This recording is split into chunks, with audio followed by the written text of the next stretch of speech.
Hello, gamers. It is your boy, and I am back after a long time being gone because I have had. So first off, I got a new computer, and I had to set up my OBS on it. Also, check out the shirt. What a tribe. Okay, I had to set my my OBS on it. I still want to set up my OBS settings because what you're hearing right now is not what I actually sound like. This headset, these headsets just don't pick up very much bass in your voice, so I sound very nasally and nerdy. And not that I'm not nerdy because you're watching a Pokemon video right now, but okay, that makes you a nerd, you loser. All right. Anyway, besides the point, the season is my season is over, and you don't know if the actual season's over or just my season. This is coming to you from way back. I think last week I posted, it was week 4. This is going to be a movie where we go through all of my matches. I have the doc up here. I've got all my teams. Oh, can't let you see all the teams too early. Okay, so first things first, we're going to start off with a really bad match versus my friend Nut. And Nut just, some of these games throughout the season, you'll see, not my favorite games. Also, other things. I completely screwed up the team. I don't know what I was doing. But before the trade deadlines, I started making all these weird trades. So you saw my team before where I had the Como and stuff, and you're like, okay, that's pretty good. Maybe we can make him a couple trades and make it less passive. I've got so many low tier passive mons. Let me go through my trades first before I even show this team or whatever. Who am I? I'm the Baltimore Blissies. Where the heck am I? Okay.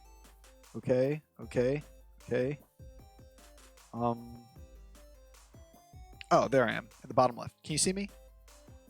Yeah, you can see me. So as you can see, I got Buzzwole as a different fighting type because I was like, you know what? I've never used Buzzwole in a draft league before, and I'm going to use Buzzwole. And then tier 4, I can't even remember what I had there. I got rid of Alolan Golem and stuff because he was cool at the beginning of the season, but then obviously people are going to start catching on, and you can't always catch people with the stuff. So bling blah blah blah blah blah. I also got Flygon. And Flygon's cool. So I have a couple of decent mons. But then I just have so much passivity. My Mandibuzz, it's passive, it can foul play, but if it has a bad matchup where it can't foul play things, then it's passive. Piloswine is great, and it can do damage, but I typically use it as a more bulky defensive mon. And so, I mean, it's got good coverage, but it's kind of passive. Lantern, extremely passive. Terrible attacking stats, but great defensive typing. Wigglytuff, passive. Flygon doesn't have a whole lot of immediate power presence. Fortress, passive. So let me tell you. Don't draft like I did. This was kind of like a test league. I wanted to, well, not a test league. This was kind of a test season. I want to try different things in some of these seasons. And because, it's not, at the end of the day, it's not necessarily for anything. I'm trying to play in this league to have a good time. These are my friends. These are my buds. So obviously I want to win, but I was trying new things out and it did not work. And I know my mistakes and I'm learning from my mistakes. I drafted way too passive of a team and I got bopped for it in some of my matches. And just some bad matches. Anyway, further ado, first week 5 that I did not cover. We are playing First Nut Don't Count, and he is the Houston Heracross. So you see we got Medicham, Latios, Greninja, blah blah blah. That's his main core. He also has a little bit of a sun thing going on. I think, yeah, Venusaur. He might have had a Torkoal when I played him as well. But this is my team versus Nut. I had a different team that I really liked versus him, but I was like, this team is too good and I don't want to use it until the postseason in case I play Nut because he's a really good player and he frequently makes playoffs. And this was a Toxic Spike Shuffle team. And I was like, this has a very good matchup versus him. I think you would have a hard time beating this. I was like, I got to save that. I got to bring the Heat Techs. I got to bring the Assault Vest, Extreme Speed, Mirror Coat, Suicune with some of the rest of the boys, So you see the team. We got decent mons, nothing Nothing too crazy other than the Suicune. So let's go ahead and throw this into fast mode and watch this. You can see I lead my Tapu Lele. He leads his Kuja. By the way, I'm going to let these games play out a lot, and I'm going to talk through them. But, yeah, like 4 turns of straight switching and not doing anything. I want this not to be a 10-hour video, so I'm going to do my best to move this video along. So we have Heal Bell, which basically completely invalidates Galarian Corsola because that mon can't do anything. It's like very passive. I've been saying passive a lot this video, but this is great because we can get things going on here. I'll let him Will-O-Wisp my Piloswine because I know I can Heal Bell it off later. But I've been watching the way he's playing, and he hasn't made aggressive doubles into Medicham yet. Then he makes the aggressive double into Medicham. I'm like, okay, finally he makes that play. That's good. I want to try to learn the way that he's playing. Thing about Nut, he doesn't really like high jump kick. A lot of times he really enjoys using Drain Punch Medicham, which I'm not a huge fan of. But I was like, a defensive Mandibuzz can come out and live any one hit and then kind of pressure this Mandibuzz later. I also have this defensive Piloswine for the Galarian Darmanitan. The real reason for Assault Vest Suicune was I was really trying to flex on a Solar Beam from his Venusaur and Mirror Coat it back, but he didn't even bring the Venusaur. So then it was just like this big meme mon. But it's useful because it's like defensive enough that it can take a hit from Medicham and possibly go for a Scald Burn. Can also do the same thing to Latios. But starts bringing in his Medicham on defensive plays, and he brings Substitute. I know he has brought it in the past. I didn't think he was going to, but I was like, dang, this really sucks because now I am stuck sacking my Mandibuzz and he is still at full health, and I'm like, okay, this is bad. I can't remember. Was I Scarf Tapu Lele on this team? Yes, I am Scarf Tapu Lele. Couldn't remember if I was Scarf Tapu Lele or not. And here's the thing. I don't remember why I made this play. I go into Alakazam because I figured he was going to double back in to Medicham because he was finally starting to make the aggressive doubles, and my boy conditioned me. I was trying to get in his head. He got in my head. It was completely flipped. So I guess that was not the best of plays.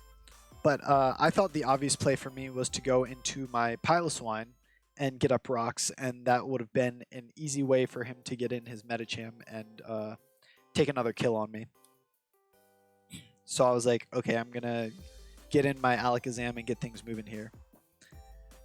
So yeah, unfortunately got paralyzed. Also, if I brought like Calm Mind, Recover, Alakazam, which I bring like 7 out of 10 weeks,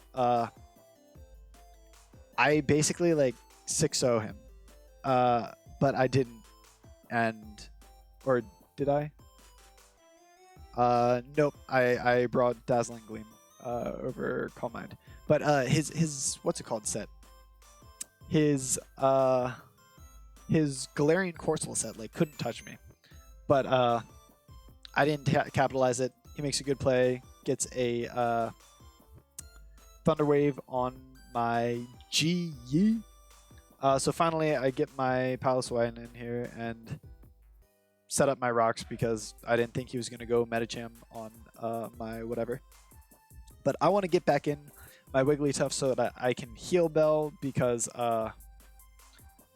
having a paralyzed Alakazam is not good. But obviously I'm about to Heal Bell because I have a paralyzed Alakazam. And obviously he started making the aggressive doubles to Medicham like he should be. And I think he's seen... Yeah, he sees my set is Knock Off, Heal Bell, Protect. And so, like, obviously my last move is Wish on Wigglytuff. So I was like, okay, well, I'm going to start getting things moving here. I have rocks up so I can do a lot to this Togetic. I can probably 2-hit kill it with like Psychic. His Greninja is burned and will be taking rocks. I will force out the Medicham, and I can click something maybe like Moonblast and just like get some momentum. But he does not make the switch this time. He goes for Will-O-Wisp on my Wigglytuff. I felt like it was an obvious Heal Bell, and he goes for Will-O-Wisp. And that's not like, I don't think that play got him anything. I think it was just like, he was in my head. Like, he was so far in my head that I couldn't do anything about it, I guess. Anyway, my boy knows me, so like that's what he does. He knows me too well. So finally go for Heal Bell, and this time like he goes for Strength Sap. And he's taken 31 from Toxic. Like, this would have been the perfect time to get his Medicham in. So I get my Alakazam back out, and he goes for Will-O-Wisp again. I'm like, what the heck is going on? So yeah, I brings Togetic out. If I would have Psychicked instead of recovering, like his Togetic would have died. And I'm like, I don't know. Like, I made every wrong play. And, you know, sometimes that happens. Sometimes your boy knows you too well. And we can probably throw this into Hyperfast just because, like, this is going on. You see what's going on. You know, it's just a matter of getting his Medicham in, setting up a sub if it's something passive, and then doing what you need to do if it's something not passive. Basically just switching around, and eventually he will get his like Darmanitan in. This stupid thing, yeah, can set up subs for days. If I would have gotten like some lucky crits on Moonblast or something, I might have still been able to do it, honestly. But I didn't. So I lost, and freaking, yeah, Piloswine, he's the boy, so he lives that. And come in here, Moonblast can't take out the Togetic. Again, if I got like double crit here, still could have won, but by then it was too little too late. Yeah, maybe I could have tried to go into Wigglytuff and Pass a Wish or something. But yeah, he beat me 1-0, and, you know, nothing to say about that. Learning from my mistakes during this season, and this is the kind of place that I want to learn from my mistakes, and that's good to do. So GG's Nut. We always we always bother each other, and he got the best of me this time. Definitely got a big handful of punch straight to my gut. So that is week 5. Next is week 6. Who did I face week 6? Is this it? KJ. This is not the team I want. I want this team. This is versus KJ. I can't remember if this is week 5 or week 6 or week 7, but either way, this is my boy KJ. KJ is a very good player. He is the commissioner of this league, good friend of mine. And his team was scary because he had like Tapu Koko plus Victini and Gallade. Like, look at all these stats. Superior, Muck. Like, he just has a very good BO team with Wish support from Vaporeon. And so my idea against this squad right here was to get Toxic off and then sub up on Vaporeon with Suicune, Ice Beam things, try to take care of Muck. I probably should have put more of an emphasis on trying to take care of Muck early because obviously he's a very big threat to Spam. But I didn't. So if I went back to this week, I think I would put more of an emphasis on that. I don't know if I had Buzzwole yet this week. I might have had Buzzwole. I don't know. Marowak, very important, especially defensive. Really puts an end to Tapu Koko. Definitely helps with Victini as well. A couple of other things. He was just a very helpful defensive presence. And speed to outspeed a Assault Vest Muck that doesn't have very much speed investment, I believe. Triscarf, Koko, you know, basic stuff here. Future Sight on Alakazam for the obvious Muck switch in. And Mandibuzz is very important defensively in this matchup as well. So we can play fast, switch sides. We see Victini lead on Marowak. I am afraid of Sorry, I'm gonna need to drink water because I'm talking so much. Like I'm just like blah, blah, blah, so my throat is like. Ah. Anyway, I want to keep health on Alolan Marowak, so I switch out there, and I think that if he U-turns, I will get a speed boost. And if he stays in, I can take one and then like roost up or like foul play or whatever. So I go back to Alolan Marowak. Really good bring on his part. Nature's Madness. That is difficult for me because I didn't bring what's it called? Support. Wish support. So that was stinky poo poo for me. But I was like, okay, I can get my Fortress in on this whatever, on this Gligar because it doesn't really threaten to do much to Fortress, so I can just like start stacking hazards. The reason that I want, so obviously, if you are like a newer player and you're like you know what toxic spikes do, and you know that poison types pick up the toxic spikes, they reach down on the ground and they're like, haha, no more toxic spikes for your team. We are putting the toxic spikes in a different game. You'd be like, hey dude, like, you already have a not very good Muck matchup. Why are you putting down Toxic Spikes? He's obviously bringing it.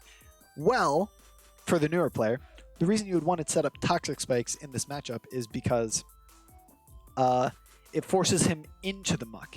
And if I want to get damage on this Muck to pressure it more, I want to give it a reason to come in. So if I set up a pair of Toxic Spikes, one, he doesn't want to switch into Vaporeon, Tapu Koko, or Victini because they will all be toxic and that will not be good for him. And two, I want him to feel pressured to go into the Muck so that I can try to get some nice chip on it. That is why I set up the Toxic Spikes. Anyway, I just feel that it is safe to Volt Switch because what did he have out on? I figured the Gligar would not want to stay in and I could Volt Switch, and then if the Gligar did come back in to stop the Volt Switch, which he did do, that would make him want to defog, because the other thing that Toxic Spikes let me do is force a defog from Gligar. If I force a defog from Gligar, he's not going to knock off on my Suicune on the turn that I bring it in, which means that I can set up a substitute and beat the Gligar, which is just absolutely stupendous. So then I go to set up a Toxic on the Vaporeon, and of course, I missed the Toxic. What else would happen? And we see that 2 Shadow Balls will break a substitute, but that's more than 1, so that's good for me. So I can get out here, waste a little bit of PP, get a little bit of leftovers recovery, and then get a Toxic off on this Tapu Koko, which is really good for me in the long run because he's just going to U-turn on my, what's it called every time? My Marowak every time. So if I can have this Toxic on him to start racking up the damage, that's going to be really good. Brings out the Victini. I see it's U-turn Shadow Ball. I'm pretty sure I know that it's mixed because it's going to be like V-Create, and Bolt Strike is really good with Electric Terrain. But I just keep making the correct plays. I know that I can live 1 V-Create, or I think I can live 1 Bolt Strike in Electric Terrain with my Mana Bus set, and I get the plus speed boost, so I can recover that off with Roost if I need to. So that's okay. But I get in here, gives me a chance to foul play because I can tell that his Victini is scarfed. So since it's scarf and he went for Shadow Ball, it's a free foul play on whatever wants to come in. So that's good damage on Koko that I need to get. If he brought Roost Koko, that would have been super frustrating. Gligar comes in on a knockoff. That's not too great because his Gligar was already knocked off. He knocks off my heavy duty boots, but this is okay because he is not setting up rocks with his Gligar and nothing else has rocks, so I'm doing okay. I brought Taunt to make sure Vaporeon does not pass wishes to the rest of the squad.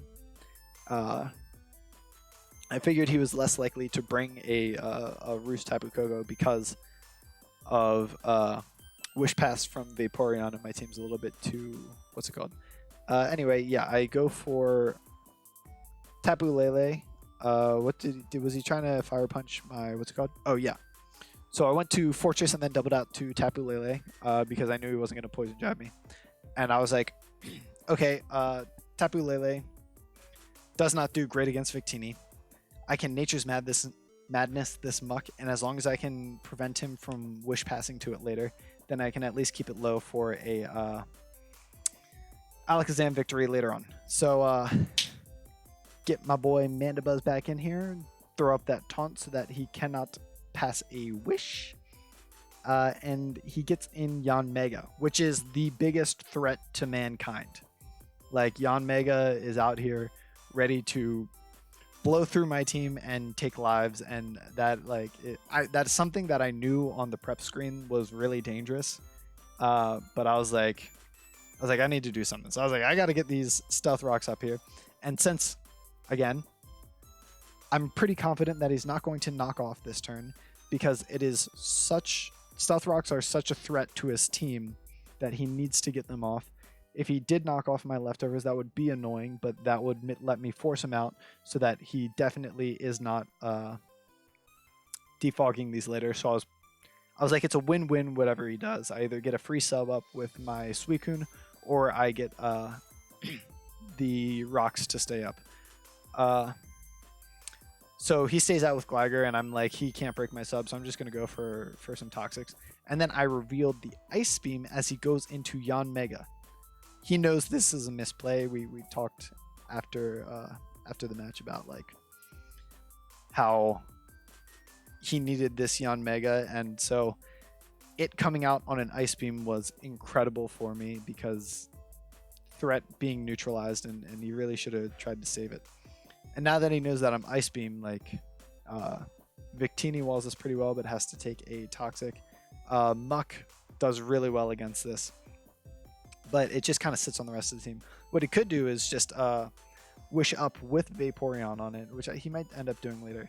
But he just decides to take the damage on this, which he knows is not a good play. Like, we talked about that, because that thing would run through my team later. This is what he should have done. Come out with Vaporeon and start wishing up. Yep, I get the freeze on Muck, but I can't remember. Well, I figured I would be able to at least go for these freezes and, like, get this chip damage. But thankfully he thaws. Like, I don't want to win the game from a freeze, so I only got, like, maybe 15-20% chip because of that freeze, which is good. So come out with Fortress, and he goes for a Shadow Ball. I'm not sure why he went for Shadow Ball. Maybe he wanted to V-Create, but he figured I would go into Suicune on the V-Create. But I wanted to keep Marowak Alola, because even at 18%, this Tapu Koko literally, like, cannot do anything to it. Like, the most it can do is, like, U-Turn or Grass Knot, which does, like, -0 damage. So again, I get out my my Mandibuzz, and I can Foul Play here. And my Mandibuzz is freaking stupendous because wait. Yes. Mandibuzz is stupendous because it's a pal. It's great. I love it. But it's a nice fast boy now, even in it's a nice fast boy, but sorry. Bolt Strike still outspeeds me. But I live a Bolt Strike, so I know that I can Foul Play him. So now that I'm at +3 speed, now I know that I'm faster. So I can outspeed and Foul Play for the kill. And because I know I can do that, I decide to... Oh, I do go for a Foul Play. Whoopsie daisy. I thought that I roosted. I made the safe play and went for another Foul Play. My B. So now Tapu Koko comes out here. And I know that I can... since I'm at +3, I can roost against the Tapu Koko, which takes away flying typing, so Thunderbolt is not doing super effective damage, which means that it is only doing 44.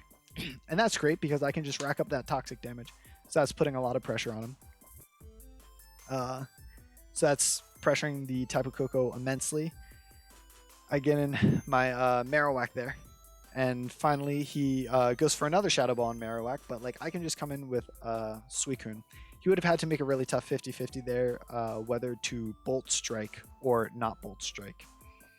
Because if he Bolt Striked right into my Marowak and I stayed in, he would just die with Victini. So he decided to make the safer play and just Shadow Balling to get chip on something, but thankfully I have leftovers and stuff, so that's just swell. I get up my substitute. I just start going for that sweet, sweet Ice Beam chip. And the fact that Poison Jab does not break my sub is really good. I'm pretty sure I calced for that. It might be a roll or something. I think he dropped a GG in chat, but I don't think the game is necessarily over yet.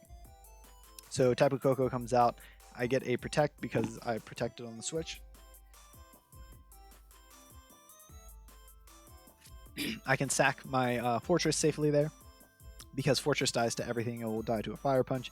So I was like, safe play, go Fortress. Protect, scouting what he is going to do. Because I know that he is going to Bolt Strike again, I can go into my Marowak, and because I made Marowak faster than Muck, I can just stay out and Earthquake on the Muck. And yeah, that's it. So that was a better match for us. After a couple of a single not so great match. So we bounced back the next week, and yeah, that's good. Thanks for the match, KJ. KJ actually had a really good season. He went 6-4, I think, with positive differential, and still did not make playoffs. So that was a tough break. I was really hoping, like, after some of my... When I've been talking about these teams, have you guys not been able to see this? Why didn't anybody tell me that? Ugh, my bad. Okay, maybe I should start looking at my thing more. So I just pulled up my OBS, and I was like, you can't even see the thing. Blah, blah, blah. Anyway. Next week, we are playing Rick. Rick. He's got a YouTube channel. KJ's got a YouTube channel. Rick has got a YouTube channel. If I remember, I'm going to try to link them in the description.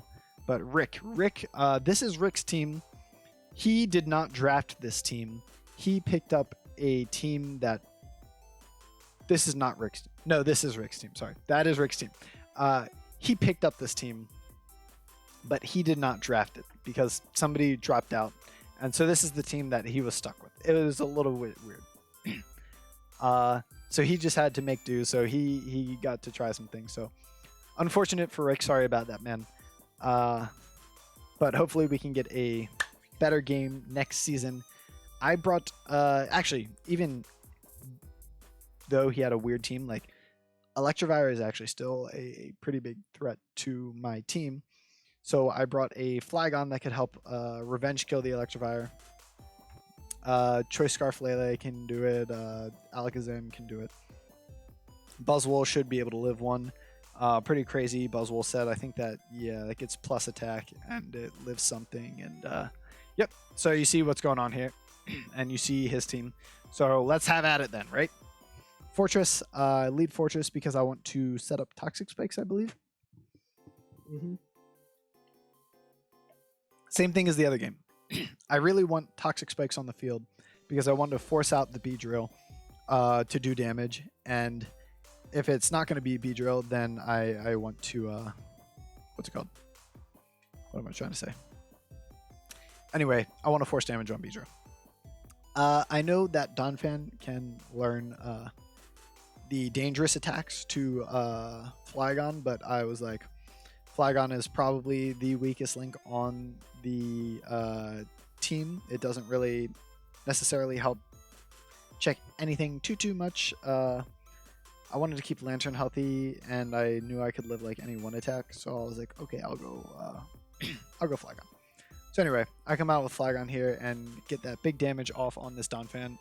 He gets the rapid spin off, so I do not get to keep up my Stealth Rocks, unfortunately, but I am Scarf, so that I know I can come out here and just start clicking Psychic, and if I get drops on Clefable, that is good.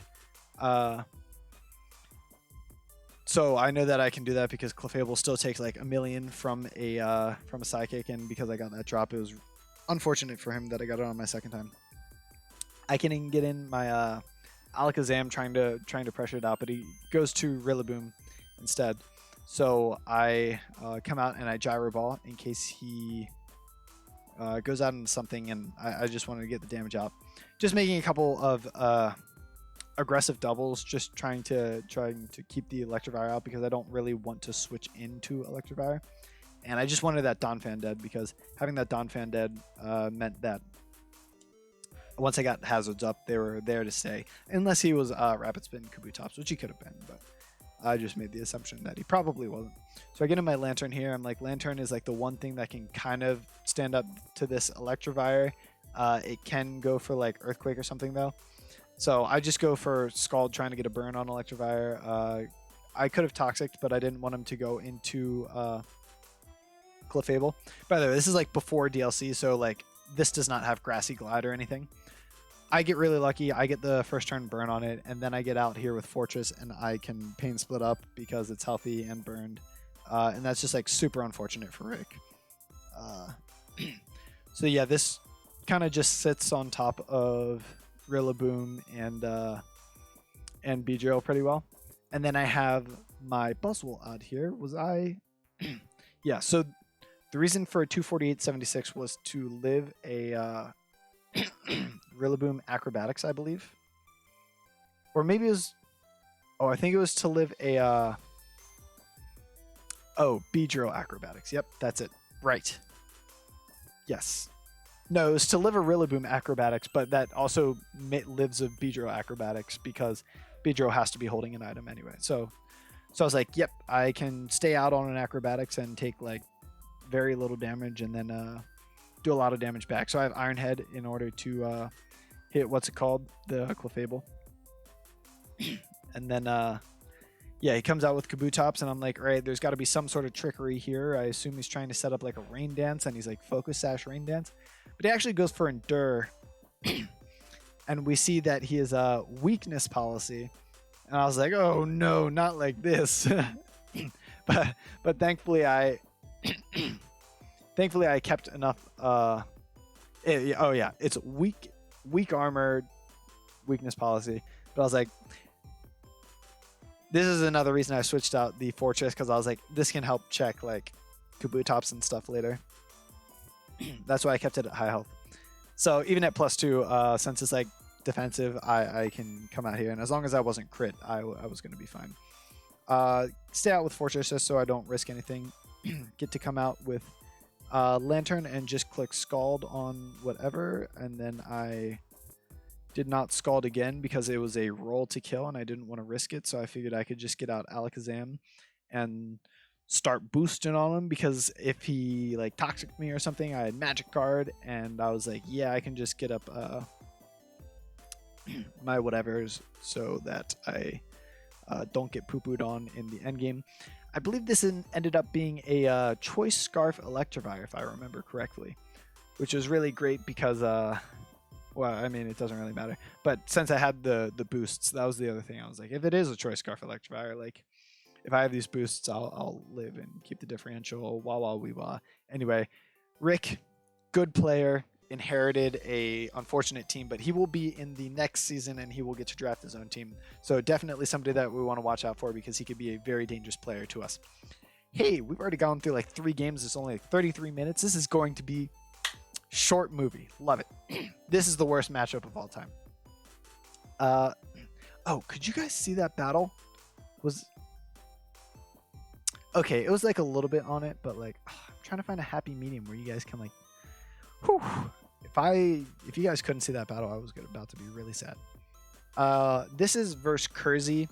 Kersey is a whack player, but he usually catches people with his whack sets because they're so whack. So I really enjoy watching. He is a very fun player to watch. Always has hot takes on what the broken mons are, and like what tiers things should be in. So we always have like good little arguments about that. But I love Kersey because he is another friend, very funny. All the guys in this league are really swell guys. So absolutely, like, all great. A lot of good players, a lot of funny people, a lot of good friends. So Kersey had a very good matchup against my team because I totally ruined the team. Like, let's look at this. So I have Psy Spam with way too many passive mons, which is stupid of me. So I don't have any like good fire moves. So he has Mega Scizor, he has Terrain Change, he has Cresselia, he has Alolan Persian, Hydreigon, Slowking, like absolute like just everything that you don't want to see Psy Spam. He can change the terrain, go into Scizor, U-turn out to Cresselia, Slowking, like it's super stupid. 2 dark types. It's a completely unfair matchup. Oh, Scarf Rotom. Completely unfair matchup. And so I brought a really just ridiculous team. Can you guys still see me? The light is looking weird for me. Okay, yeah. I brought Toxic Spikes, Iron Defense, Body Press, Fortress, because I was like, I don't have any way to beat this Scizor, Spadef, Boots, Mandibuzz. A Buzzwole, an AV Buzzwole, 4 attacks with Power Up Punch, and I was like, this can actually, Adamant can actually beat a Scizor. So if I get like a Power Up Punch, close combat does something like 80%. It's crazy. And I was like, okay, I really don't know what I can do against this team. So I was just I was prepping for a loss, and yeah, it was it was a loss of epic proportions. So I protect, wanting to see what this Rotom is going to do. It is going to Volt Switch out. So I go out into Wigglytuff. I do see that it is a Choice Scarf Rotom, as suspected. Gets his Bulu out, which is good for me because Fortress completely sits on Bulu. I can set up Toxic Spikes so that I can at least try to pressure something. Get back into Wigglytuff here. On the Trick, which is really bad for me. Not like it was going to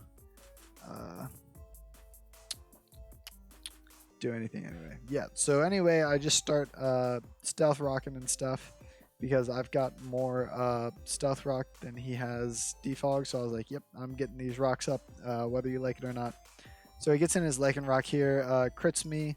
I really did not have a good switch in because he could have like fire punched my Fortress or something, and I was like, yeah, Tapu Lele does not do all that much this game. I'm willing to take a hit in order to get damage on this, but he crits me and kills me anyway, so that's that. Suicune out here. I go for a Toxic. Oh no, I go for a Substitute. Now I go for a Toxic, and I miss. Beautiful. Yeah. So, I mean, if I was able to Toxic this Rotom, I could at least, like, try to pressure this team.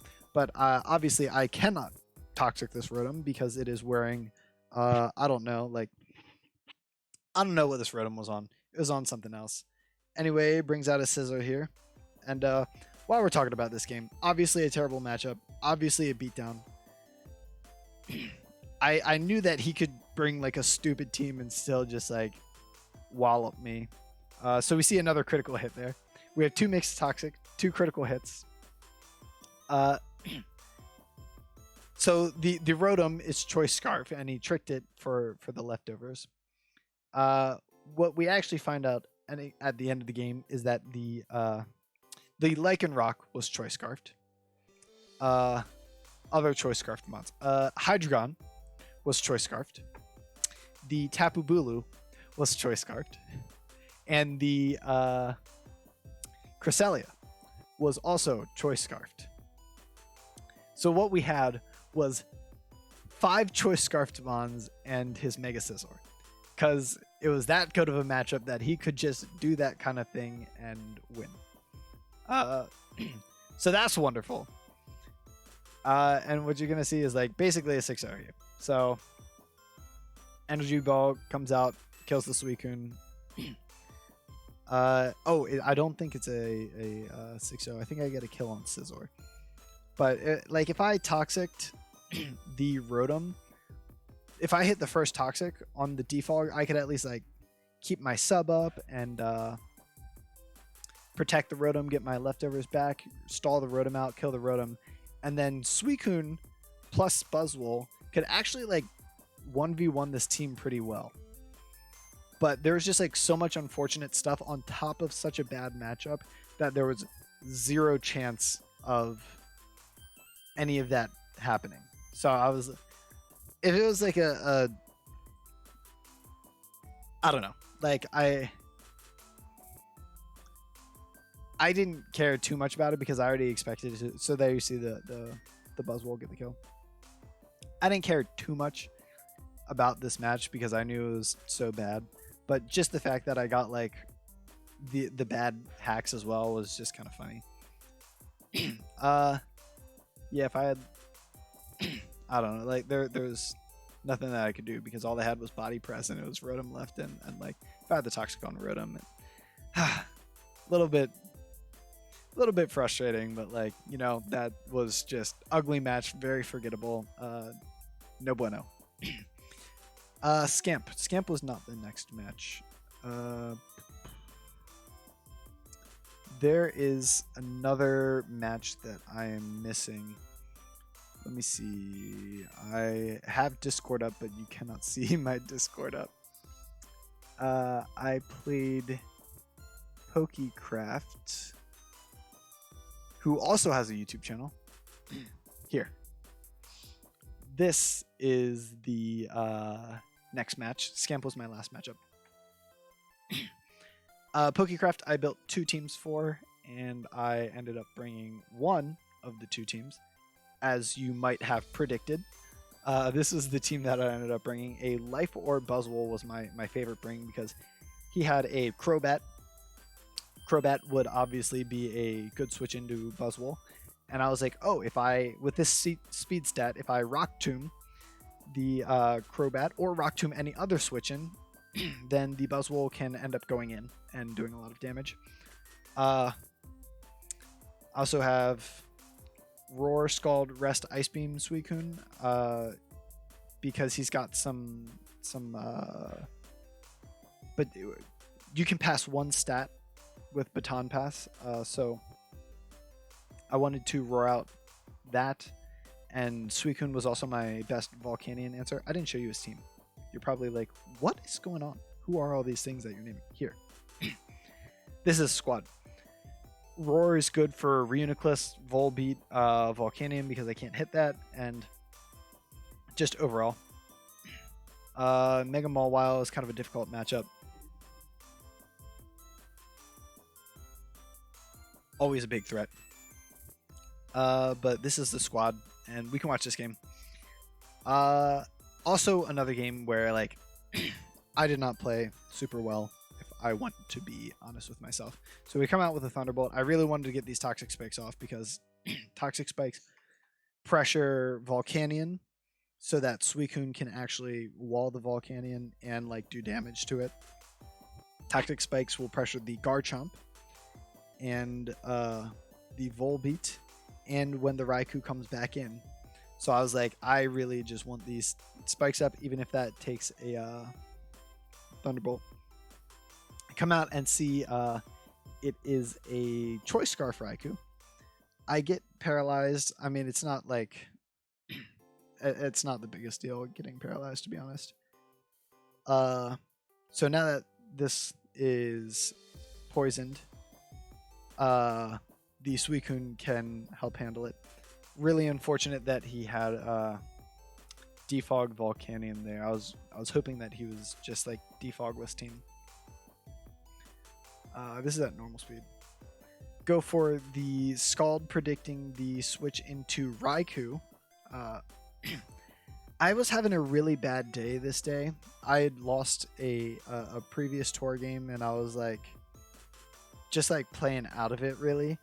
I don't think that I actually saw when I frisked the Raikou. I don't think I actually saw that it was Choice Scarf throughout the entire game. I think I was like, I don't know what was going on in my head, but I was like, I was really afraid of like sub Calm Mind Raikou the entire time. And like, I don't know, I was like, he's definitely sub Calm Mind. And I don't know, I didn't see the Choice Scarf, so I'm super stupid. Come out with Buzzwole, and I go for the close combat because that'll do a ton. And between Life Orb, Rough Skin, and Rocky Helmet, I didn't expect Rocky Helmet Garchomp. That's actually pretty cool. I totally expected the Crobat to come somewhere, because Crobat was also the defog support. But I took like 30% damage, but I did like so much, so that was actually really cool to see. So I bring out Suicune on a Stealth Rock, which is a fortunate play for me. But the Stealth Rocks are super annoying to the squad. So see the Wigglytuff come out here on a Calm Mind, and I just want to knock this off so that it is not gaining the Leftovers recovery, because I know that if it is knocked off and weakened, that the Buzzwole can come out and revenge kill it fairly easily. So Wigglytuff gets killed there. Not a huge problem. I pretty much played it so that as long as it was not at like full 100, Buzzwole would be able to come out. And even at 100, honestly, maybe Leech Life would have been able to do something. I saved my Buzzwole. Why did I save my Buzzwole? Oh, I saved my Buzzwole to get the Renucleus later. Come out with Tapu Lele here. And this is where I like really just made a dumb mistake. Like I have Taunt on Tapu Lele, but like I said, I was just playing out of it today, and like I don't know what I was doing. Maybe I didn't calc it or something, but I was like, I went for kill on Volbeat when really I could have just taunted it and made sure that it didn't pass the thing. So then he gets out his Raikou here, yeah, I mean it was Scarf, and I didn't realize that it was Scarf because I was playing out of it, and Scarf Shadow Ball is definitely going to clean up this team now that it's got like +3 attack. So it was really well played from PokeCraft, definitely getting into that position. But like if I taunted him at the end there, like if I taunted him at the end, Scarf Shadow Ball probably still would have worked up my team. Let me see. I do have Calm Mind. Actually, I could have definitely won. It depends what the Volbeat said. If it was Bug Buzz, then I may not have been able to win. But Calm Mind, Alakazam might be able to set up on that still. I don't know. It was not a favorable game, and by this point in the season, I'm like, I've had so many just complete washes. Like, Nut beat me. Like Kersey curb stomped me. This was a pretty big like kick into the nuts. So I was like, I don't even feel like I deserve to make playoffs at this point. Like I messed up my team bad. I don't like my team, and I'm getting like absolutely dominated. But I am still in the running because I think I only have 3 losses. To me, it felt like a terrible season, but I think I only have like 3 losses. But it just felt like everything was going wrong, and I screwed myself up with my team. And I'm playing a guy in first place going into the last game of the season, but I'm like, okay, well, if I win... Sorry, just checking the time real quick. So I was like, if I win this match, I'm still guaranteed a playoff spot. If I lose this, then it depends how bad I lose and what the differential game is. So it's a toss-up whether I get into playoffs or not still. But so yeah, this is my match to get into playoffs. This is versus Scamp. He is in first place. He's got this really stupid team where he has a Chansey wish passing into a Mega Garchomp and Melmetal, and he's got like Breloom and stuff. I've actually got 2 pretty cool Breloom counters because I've got Overcoat Fortress and I've got Overcoat Manabuzz, so he cannot Spore me. I was planning on bringing Safety Goggles Buzzwole, but I was like, I really do not need the Safety Goggles Buzzwole. Like Breloom's not that much of a threat to me because I have those other checks. But I was excited because I was like, this is a cool set that I'm going to bring. Did not end up bringing it. I took Buzzwole off the team so that I could put in a Marowak because I was like, Marowak is going to do really good against Blissey. If he doesn't have something like Toxic, then he can't hurt me. And if I get some other status on Marowak, like if I get Parrot or something, like if he's Thunder Wave, like I just completely sit on Blissey. I can Pain Split up. I can set up Stealth Rock, and that's really awesome. Alakazam is always good as long as I can hit my Focus Blasts on Melmetal, and I need like basically no speed. I was 16 speed and all HP and modest Alakazam, which is really cool. A Calm Mind Lele to get the damage up on Buzzwole. Got regular spikes on Fortress because his team is definitely pressured by the Hazard game. Manabuzz is going to be very helpful. Manabuzz and Fortress are both helpful in checking the Melmetal. And then a Calm Mind Suicune if I could get like enough damage done on Blissey and stuff, like, or even if I can't do that much damage on Blissey, I can burn it and maybe just like stall it out with pressure. So I was like, that is good. I like that. So here we go. Blah, blah, blah. We see a Hex come out from Rotom. What did I lead? Let me go to the first turn. Okay, restart. I come out with Marowak on Rotom, and I switch out. Why did I switch out? Was I fearing a ghost move? Possibly. I go Mandibuzz. Oh, I know why. He's got a Zoroark. Zoroark is spooky. So I switched out into Mandibuzz to scout for Zoroark turn 1. I knew he was not going to Volt Switch because I had my Marowak out. Yes, this was my game plan going into the game. Now I remember. It's all coming back to me. Thanks for watching this where we're learning together and I'm realizing what I was doing. I led Marowak and my plan was always to switch out into Mandibuzz turn 1 in case he was trying to hide a Zoroark. So that helps me check that. And I can go back into Marowak because I know that it is not Zoroark. And I was like, okay, well, even if he uses Hex, it's not even a 2-hit KO. So I don't think that's beneficial for him. And I think rocks are really beneficial to me. And I do not think that he is going to go into his, what's it called, dummy dumb bounce back thing on a Marowak that could easily Shadow Bone it. So I was like, yep, free rocks. And he defogs as I Shadow Bone into him. And I'm like, very nice. I can just Shadow Bone again in case... I can Shadow Bone again in case he tries to Hex me again. And then maybe I can still come out and Pain Split up on Chansey later in the game and get back up to full health. And so I come out here, I make an aggressive play, and I figure that he is going to set up his rocks or do something else. I did not think that he was going to Earthquake, so I decided to stay out and set up my own Stealth Rock because I really like Stealth Rock in this game, and it's definitely going to pressure him, especially if he's not Boots Rotom, then he's dead and he can't defog anymore. If he is Boots Rotom, then maybe we can still try to play in a way that pressures him and doesn't let him in. So I get my rocks up. He glares me, and he glares again. He makes a really good play and double glares. I figured Tapu Lele could take a...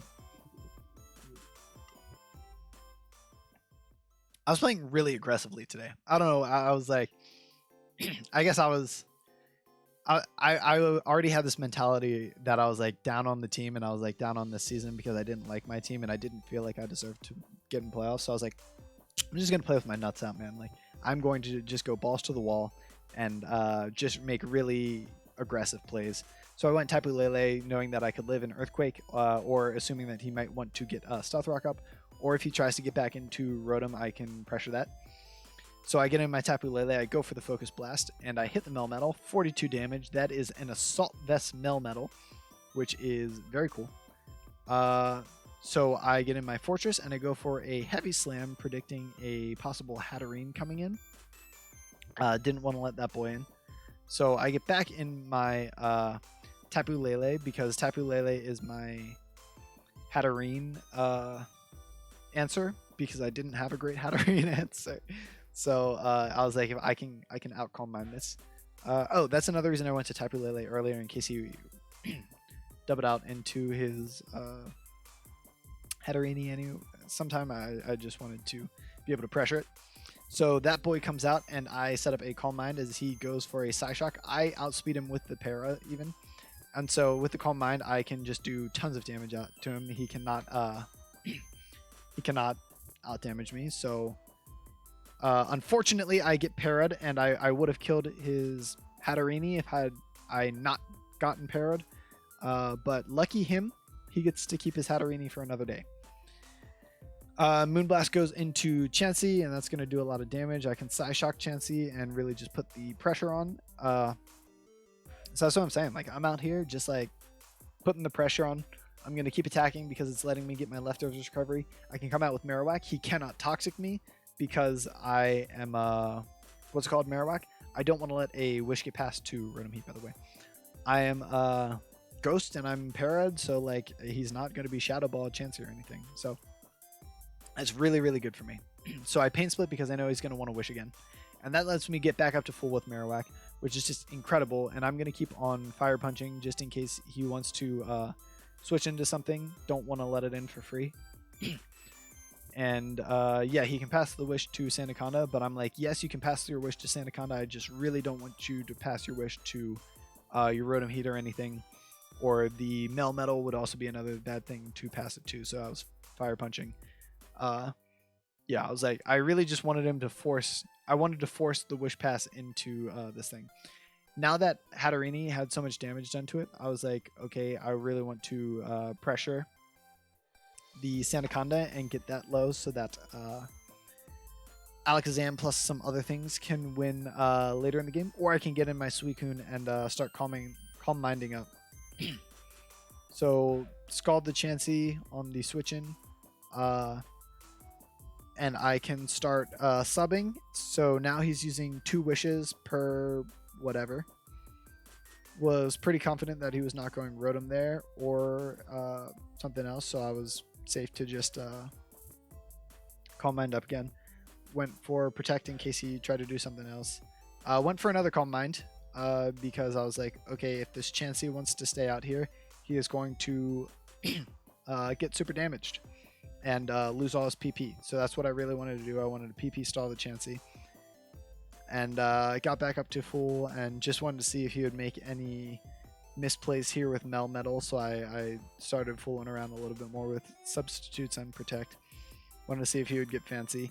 But since he was Thunder Punching and all, I was like, okay, I can get in my Fortress and start putting the damage back on this boy. We see a Rock Tomb come out there, which is interesting. I didn't really know what it was for at the time, but obviously Double Iron Bash actually flinches, which is super annoying. So I pressured this thing to Sandaconda to rest, which is important because I actually have spikes on this Fortress, and I wanted to see if he was going to try to make the double into Hatterini, checking to see if I had the spikes. So I was going for Heavy Slam in case he wanted to get in his Hatterini. Found out after the game that he accidentally forgot to put the fire move on it, so my Fortress actually completely walled it anyway. So that's why he didn't end up going to it. But I was like, yeah, this is great because now I can get my spikes up. I get the glare, which is not good because now I can be flinched down by the Double Iron Bash. But I was like, having all these like hazards up is a-okay with me. This is going to be a really good position. Figured he was going to keep Earthquaking. That lets me get in my Suicune for free. Suicune, Scald on... the reason I Scalded right away rather than subbing or something, I wanted to make sure that the Rotom did not get in for free. And I believe that he wanted to get in his Rotom because he was very pressured with the hazards. And I still have my hazard setters left, and they set up all over Chansey and stuff. So even if he did get out here and get the defog off, I still could have tried to set up my hazards later. I would have just had to deal with Hatterini. Anyway, but I went for Scald, trying to catch a Rotom switch in, trying to get out and get a defog off before as I sub and start doing other things. But I got him, which is really good because now the hazards are here to stay. And that's awesome because that is putting so much more pressure on this AV Melmetal. And like, even if Chansey tries to pass a wish to this thing, let me tell you, dude, this Melmetal against all odds doesn't get burned, doesn't die to the Scald. He is just very unfortunate. This is actually, as well, this is the first time he has ever passed a wish to the Melmetal. That was his goal all season because like that was his game plan. And my game is the only time that he ever got to pass those wishes, which is really funny. So anyway, we see Double Iron Bashes start coming out here now, and he's going to try to paraflinch me with it. Fortunately, I break through the first one, which is really good because I needed that. That damage was so important. Rest of these times, he's going to flinch me.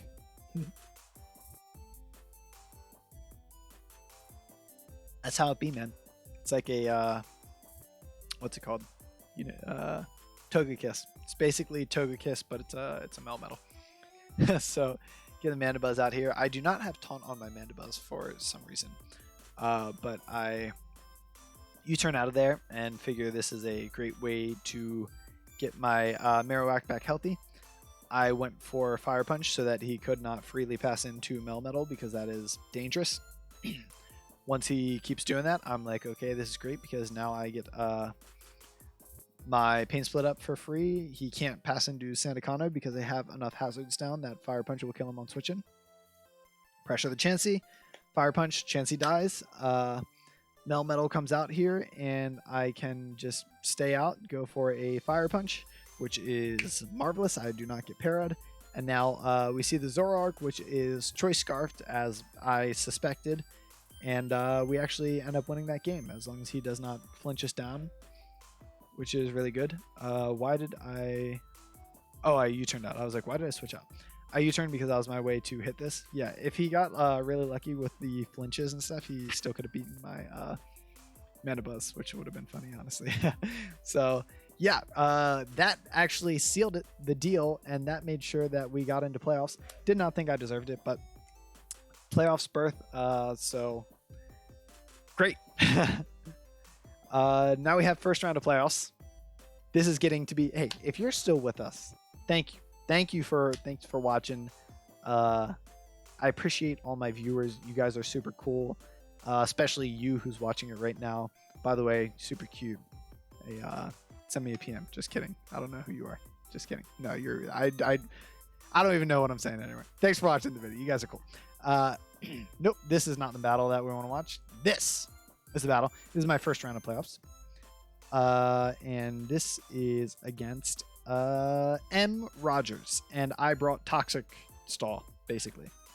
A lot of things got toxic on the team. We see M. Rogers' team. Where is his team? This is his team, right next to mine. I know that M. Rogers really does not like hazards. He does not bring hazards to any of his games. And so I was like, okay, I'm not even... Oh, he has called Vantula. So I brought Defog, Spadef, Flygon, because this Flygon can help with his Nihilego and his Galvantula. And I brought Defog on it, just in case he brought Webs. But I was like, this guy he never puts up his own rocks, so I don't really need to Defog off my side. And if I can just Toxic him and set up some rocks and stuff, then we're gonna be good to go, and it's gonna be a pretty good match. So yeah, that is what I brought. Here is what he brought on this side. We're gonna switch sides. Big thing is Primarina was actually very dangerous for me. So I led Flygon, and when I didn't see Galvantula or Nihilego, I was like, great, this Flygon is semi-expendable. Not super expendable, but I can use it to check things like the Landorus, which this defensive Flygon actually had a really good matchup. It helped versus Landorus. It could help check the Metagross some. It could set off Toxics. So this was actually really fortunate for me. But I was like, Primarina is issue number one. So I'm going to Toxic this because it is a big problem. He surfs predicting my switch out because why would I stay in with Flygon when he could Moonblast? But you see, it only does 74, and I have this Toxic up on it. So that's actually pretty good for me because I can try to get that chip on it and really just pressure that. So I then Toxic this Licky, who he reveals to have Heal Bell, which was kind of unfortunate for me, but he only has 8 Heal Bells, and I have a lot of Toxics, and if I can pressure this Licky, then he won't really get the chance to do what he wants to do. So switches out with Licky. I go for Earthquake, trying to hit an incoming Primarina for a little extra chip, but really I should have Toxic'd again. I don't know why I Earthquaked. Maybe I was trying to hit something else. Maybe I thought he was going to go into Metagross, but I got decent chip on that, but then it healed back up. Anyway, switching around. U-turn out on Landorus, go into my Fortress. I really want to get my Stealth Rock up because that will pressure him. Goes Charizard, which is a good play because he can try to pressure the Fortress and get up a Dragon Dance or something, but I have I believe, fully defensive Mandibuzz, and I was prepped for the Dragon Dance Charizard, so I come out here, and I know that I can foul play this, and he does not want to do that.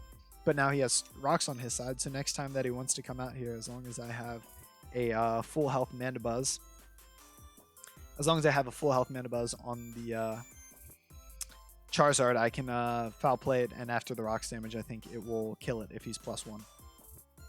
I knew that I was faster than his pre-marina because my Flygon was faster than his pre-marina and my Mandibuzz was like the same speed stat or something.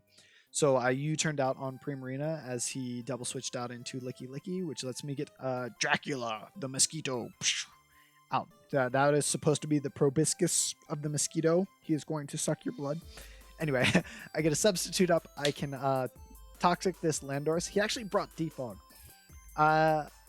He doesn't like hazards, but he brought his own Defog, which was good for him. So he got rid of those rocks. So that was very useful for him. Unfortunately, missed this Toxic on Cofagrigus and missed another Toxic on Cofagrigus, which I really needed because this is another thing. Like there were so many things on his team that are like very threatening, but if I can get a Toxic up on them, they are far less threatening. And thanks to my special defense stats, I actually could stay out with Buzzwole on this Cofagrigus to try to get that Toxic off.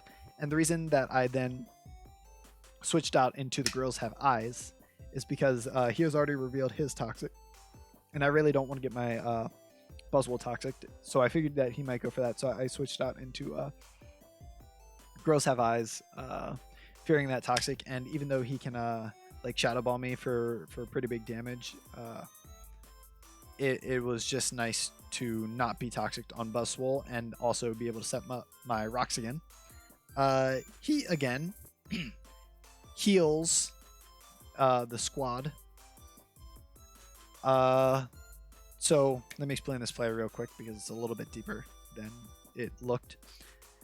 Licky Licky, I assumed would be carrying Seismic Toss or Fire Blast or Flamethrower for this fortress. I went for a Body Press because if he went for Flamethrower, I may have been able to live one Flamethrower, and then having that Body Press damage means that something else can revenge kill this Licky Licky, and then I get to keep the Toxics on everything. But I figured that my assumption that was that he was going to try to Heal Bell, and because he was going to Heal Bell, I could get that Body Press off and do lots of damage. So then this pressures Licky Licky, so he cannot Heal Bell as much in the future. Yeah, and if he killed me, that would have sucked, but I decided to make that play. He also hasn't revealed Flamethrower. This is just my assumption. And what has he revealed? Heal Bell, Wish. So it's Heal Bell, Wish, I assume Protect, and then one attack, either Seismic Toss or Flamethrower. At this point, I was actually leaning towards Seismic Toss as well, but I was like, okay, I'm going to risk it and go for the Body Press. And now that I got that Body Press damage, I go out to Flygon to Scout. I wanted to go out to Flygon because I was like, okay, if it's Seismic Toss, then I can roost it off. If it's Flamethrower, then I can also roost it off. And I can also throw up a Toxic, and this just puts a lot of pressure on his team. And I can also Earthquake the Charizard switch in now that he is in X form. And I can get a Toxic off on Landor if he comes out. And find out that his Landorus is also Toxic. So that's pretty cool. Very cool team. And now that I was Toxic, he was Toxic. He can't Toxic Fortress, and I knew he was going to try to defog, and I wanted to get my rocks right back up. So I was like, okay, you can knock me off, you can crit your knockoff, but I'm keeping up these rocks, mister. Now that you're Toxic, you cannot continuously defog on me. I will just keep setting up these rocks. So I go for another Stealth Rock in case he just tried to defog, and I would rack up the Toxic chip. I go for Toxic on Cofagrigus because I really want this boy Toxic. Because he is a threat to the team. Flygon, also Toxic. Very unfortunate, but at least can still wall things, even while Toxic. Actually, Spadef, Flygon had a very good matchup. We see the full Lando set, and it's Knock U-turn. So I know that I can safely go back into my fortress. If he tries to defog, I can set it up again. I know he can't kill me. And I make a mid-ground play here. How much HP did I have on fortress at this point? I can't remember if I had 100. I think I had just over 100 HP, or maybe I had like about 100 HP. Anyway, I was like, if this is Flamethrower, Buzzwole can take one because I have a lot of bulk. And then I can force it out.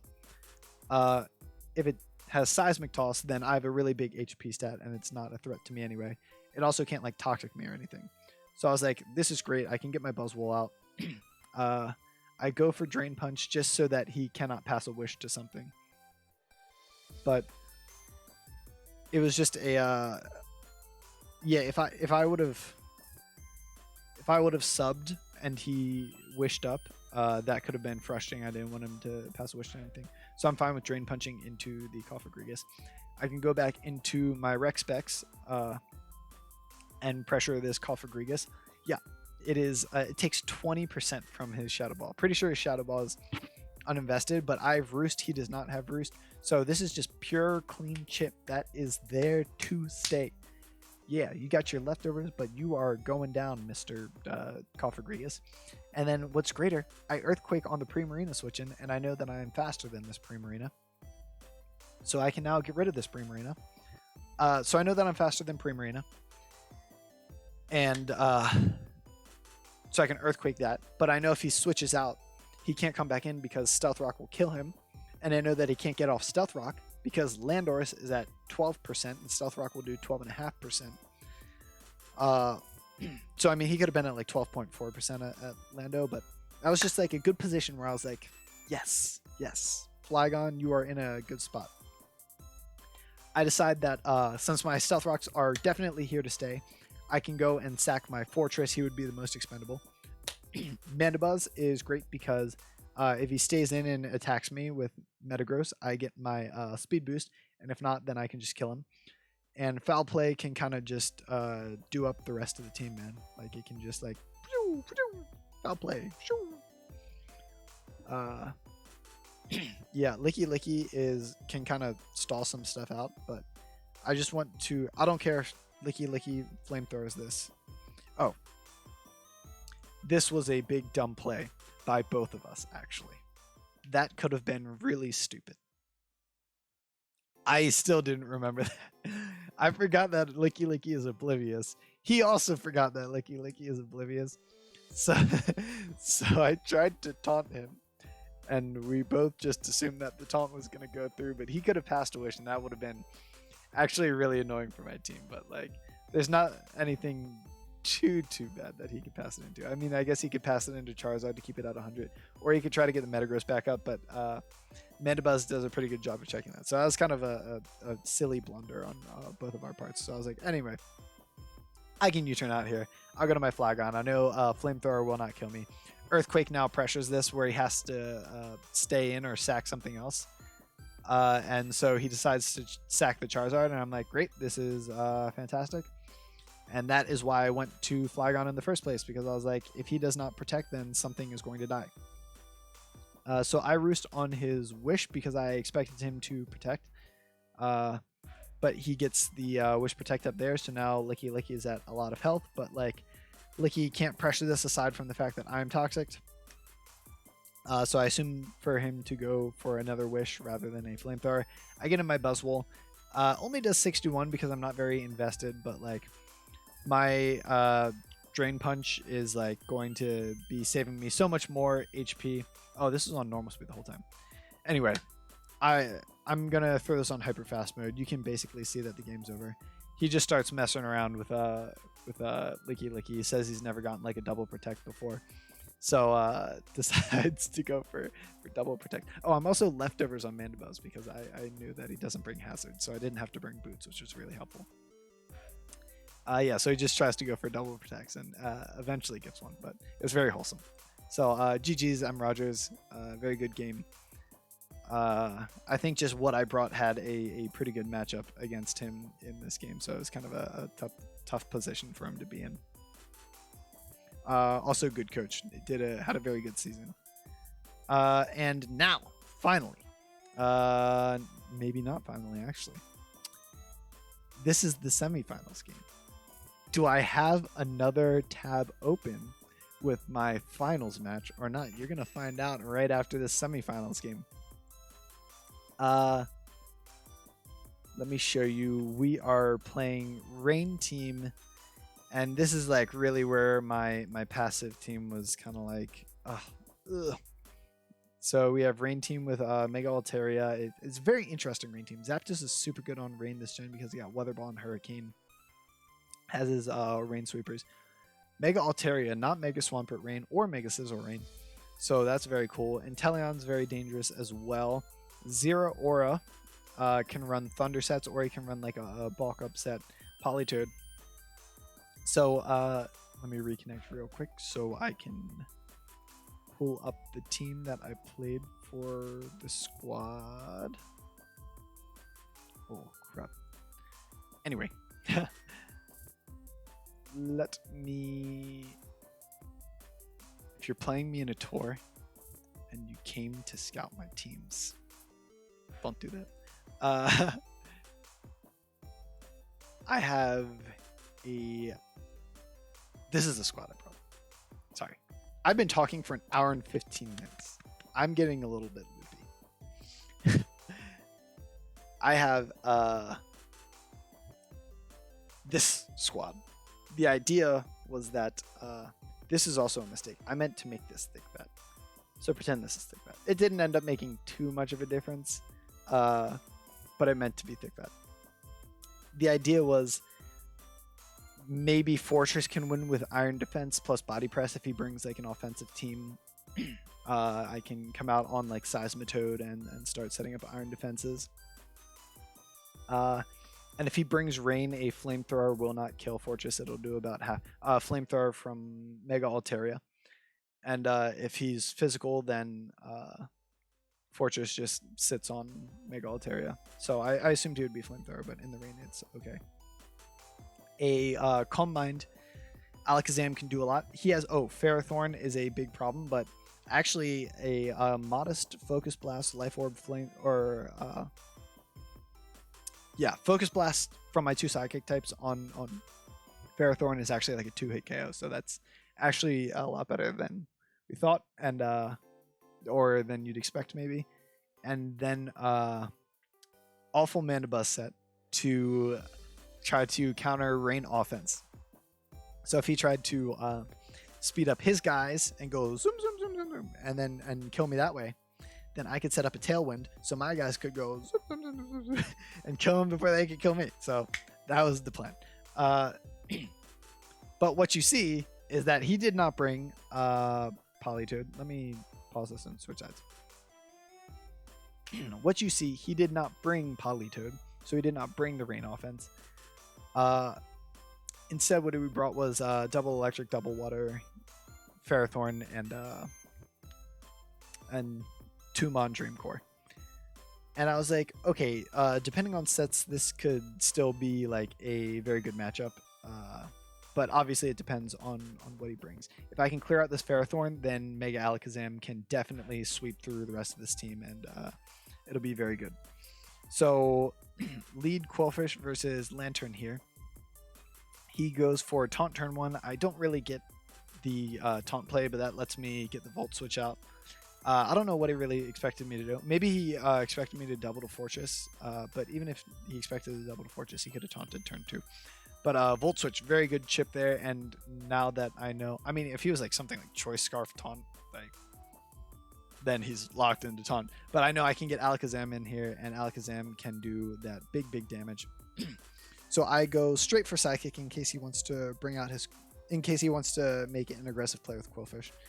But I was like, this Ferrothorn cannot kill me. I am going to go for the Focus Blast kill. If I get this Focus Blast kill, we are absolutely golden. We hit that first Focus Blast. We missed that second Focus Blast. But we have a lot of bulk, so we can survive any one attack. Gets 4 Bullet Seed hits, which kind of sucks. And he has the Leech Seed up. So now he's like almost back up to full. If that... I reset the game. I'm sorry, guys. I'm going to have this playing again in the background. Let me... next. If I had hit this second Focus Blast, we were actually in such a good position. Because I hit this second Focus Blast. I end the turn at 88%. And I have Calm Mind, and I set up like 1 Calm Mind, and Alakazam just wins the rest of the game. So that went from basically a turn 3 game win to a not turn 3 game win. So that like completely screwed up everything, because that would have been a really easy win if we hit that focus blast. And he also knew that, and he said that after the game, he like his one shot that he had was to go for a focus blast miss, and he got it. So that's what happens. I get really unlucky in games a lot. Some other draft league games that were not that I do not have on this channel. Like I was missing fall coronas with toxic and getting like crit spadef drop and like everything, and I was like, oh my goodness. So yeah. Anyway, I get unlucky. But I mean, can you really expect to hit 2 focus blasts? Like focus blast has like 0 accuracy, so can't be too upset about it, really. But if I did hit the focus blast, would have been a game winner. So I decided to gamble for it. Didn't get it, obviously. Puts this Alakazam really low, which really sucks. I get in my Fortress because I was like, okay, this Fortress is going to do a lot of damage to this Ferrothorn. And that will be good. And he actually goes out into Altaria, and I know he's going to Flamethrower, and I do not have a rain up. So I go into Piloswine, and this is why Piloswine is supposed to be thick fat, so that he can take a Flamethrower, but I didn't change his ability, so that it does way more than it should. I just decided to get Rocks up because of course he's going to switch out. I assume that this Quillfish is going to probably set up some T-Spikes. If he attacks me, that's okay. I should be able to live one of anything. And then that means I have hazards on his side. He doesn't have them on my side, and then I can pressure him. So I go for Earthquake, kill the Quillfish, and it looks like we're in a pretty good position right now. Comes out with Altaria. I'm like, that is the wrong play because I have good amount of bulk on me. Even if you double edge, I will live that. And then with that recoil, Icicle Crash will kill him. And I had Ice Shard in back. So I was like, this is actually looking really good, to be honest. I was in a very favorable spot. And I was like, okay, this Seismitoad is probably going to be some sort of trickery. So I do not want to let him trickery his trickery or whatever, you know, like I'm going to just stay out here in Earthquake because Piloswine can't check anything too well later in the game probably. Ice Shard would be nice, but like I'd rather just get this out of here and get these T-Spikes off because we can't be having these T-Spikes. So Mandibuzz comes out and I defog, and this sucks really bad because I do not have an attacking move on this Mandibuzz because I brought Tailwind because I expected rain offense. So my only attacking move is U-turn. So that's really bad. Thankfully he misses a toxic there. But yeah, I mean he's got Earth Power, but like my best play is to go into this Fortress. Well, I don't know if it was necessarily my best play. I could have gone into Alakazam maybe and tried to recover up first or something. I don't know. Maybe I should have gone to Alakazam there. But I was like, Fortress is not going to be useful because this Zapdos is going to yeet on it. Like, Body Press plus Gyro Ball is not going to do anything to it. If I could get the Zapdos out of the way, the Fortress would actually be really good. But I was like, in my head, he was like the least important to the game plan. So I'm just going to come out here and go straight for body presses because I don't want to risk anything. So I go into Lantern, and what I see is that he brought sub on like most of his mons. And that is actually a really good prep because like I said, I screwed up my team and I made it super passive, made it just super bad in general. Like it was not a good bring on my part, or it was not good trades on my part. And I was not a fan of my team. I needed to definitely bring something that could put more pressure on opponents. So he sets us up a sub. I'm hoping that, like, I don't know. If I would have Volt switched on that play, like I thought for sure he would go for like Toxic or something on that play. If I would have Volt switched on that play, I would have been in a better position. But now he gets a Toxic on this, and I Volt switch out. And I'm telling him that like he had good prep in the chat because like, yeah, it was really good prep.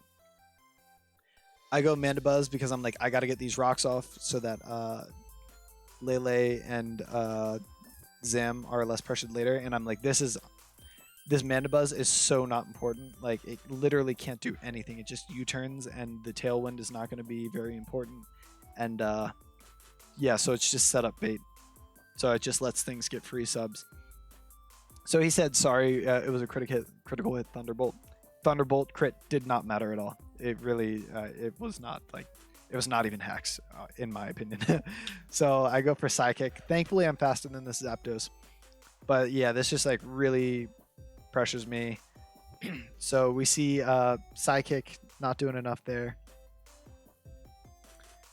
Comes in with Ferrothorn. I go for a Calm Mind because if he tried to just keep roosting off my Psychics, then the next one would do enough. I switch out here. I don't think that was the best play. But at this point, like, I couldn't set up on any of his Mons because my Alakazam is low because I missed the Focus Blast. And they could just hit Toxic on me. Yeah, I mean, looking back, Focus Blasting would have been the better play. Like, it would have killed my Lele, but, like, at least it would have let Alakazam have a little bit better of a chance to, like, I don't know, crit everything and kill it. Yeah, but everything as, like, Toxic. Zero Aura could probably kill me in one hit, even though I'm faster. But, like, yeah, there wasn't really anything I could set up on. Yeah, so that sucked. Got this bad boy out here. I brought him out basically just to die. U-turn out because I wanted him to die, and I wanted to hit the Iron Barbs. Come out with Alakazam, and just try to like recover to see if I can get some luck with like crazy luck with the bullet seeds. But I mean, at this point, it's basically futile. I guess I could have gone for a Focus Blast crit there, but I was like, okay, I got my health back because he didn't want to risk the bullet seeds. But yeah, so I mean, you can basically see where this match is going. It's if I would have hit the Focus Blasts early, I think it would have been an easy win. But because I did not hit the Focus Blasts early to get rid of the Ferrothorn, it just turned into an absolute crap show where nothing could do anything. Yeah, I mean, I chipped this down, but like, at what cost? Sets up sub. Yeah, Alakazam can come out and kill this thing, but now Ferrothorn is at full. Zero Aura is at full. I was like, okay, maybe if Zero Aura is not... I mean, like, my one last hope was like, okay, if Zero Aura is not substitute, then I have Soak. I have Soak on Lantern, so I can Soak the Ferrothorn switch in. And then Toxic the Ferrothorn. And then after I Toxic Ferrothorn, then maybe I can try to set up on it. But, I mean, yeah, like, he's... My only attack on this is Volt Switch, so Sub-Zero kind of just, like, yeets on it. Oh, I tried to go for Toxic in case he stayed in. Yeah, so, I mean, it was futile at that point. So, yeah. GG's. That's how the cookie crumbles. Didn't expect to make it this far, honestly, with how awful I made my team anyway. So this is Nintago Fox, and Nintago, I really hope that you have a good time in finals, and I hope you win. So anyway, that is the ISL, the movie, an hour and a half long. So I hope you all have a freaking wonderful day, and I'm going to try to start uploading more regularly, and I'm also going to try to fix this voice problem that I'm having with the microphone, because this is not actually how I sound. I sound way less nerdy in real life. Even though I do still sound nerdy. Anyway, I hope you all have a wonderful day. Peace. I'll catch you guys later.